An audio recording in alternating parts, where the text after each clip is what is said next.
Welcome to our 5 on 5. Pleased to welcome back in Senator Ron Wyden. Senator, good to see you, sir. Thanks for having me back. Our pleasure. So as we record this, 2 town halls in Southern Oregon in the last 30 or so hours, Douglas County yesterday, today in Phoenix. Anything that you can take with you back to Washington? I can tell you a lot of pocketbook issues. There was broadband, there was housing, there was water, basically any issue where the second word was bill.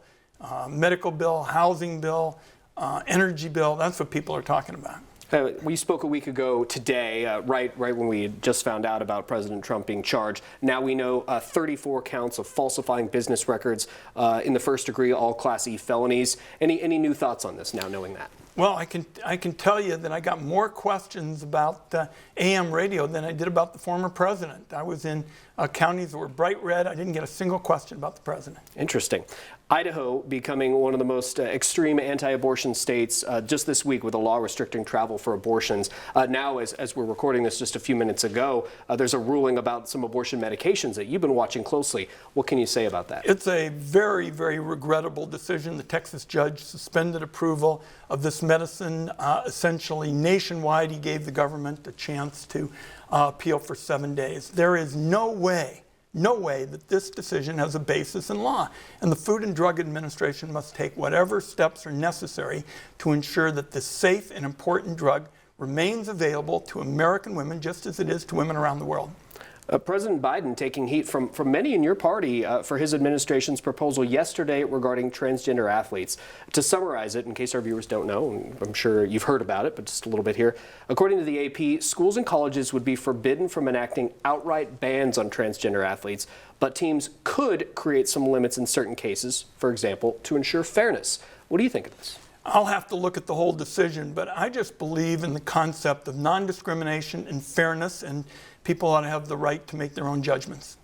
Big news overseas today. A jailed Wall Street Journal reporter formerly charged with espionage in Russia. What's your thoughts on this? Well, the Russians, of course, will resort to anything to try to have influence on the United States, and this is, particularly with this journalist, just dead wrong. A lot we're covering right here. We're going to talk more about what's going on here in Oregon and some of the work you're doing in Washington in just a moment. Stay with us. We'll be right back.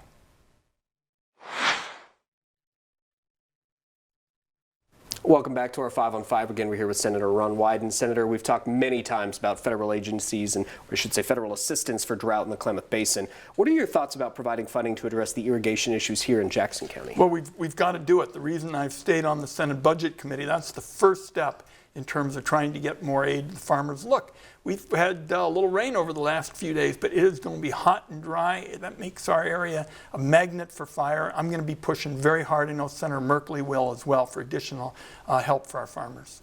The Oregon House passed Oregon CHIPS with bipartisan support on Thursday to invest $210 million to support Oregon's semiconductor industry. I understand you were among the delegation who met with the U.S. Secretary of Commerce this week in our state about that industry. Do you think this will lead to Oregon job growth? I certainly do. I mean, the fact is we are the country's leaders in research and development. And now with legislation that I wrote to provide investment tax credits for manufacturing, we're going to be able to have additional high-skill, high-wage jobs in manufacturing.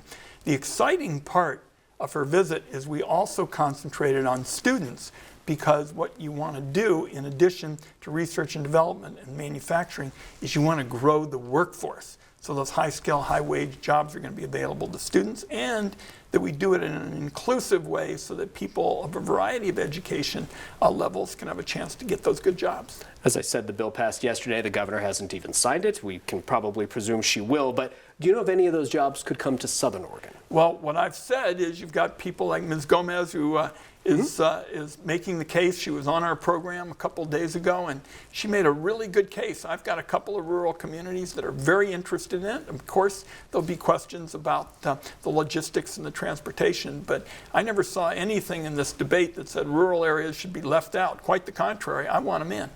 You mentioned a minute ago about the hot summers not being so far away. Do we need additional federal investments in the wildfire resilience workforce and increased pay for firefighters? We certainly do. I can tell you on my visit just here in the last few days, I see help wanted signs all over rural Oregon.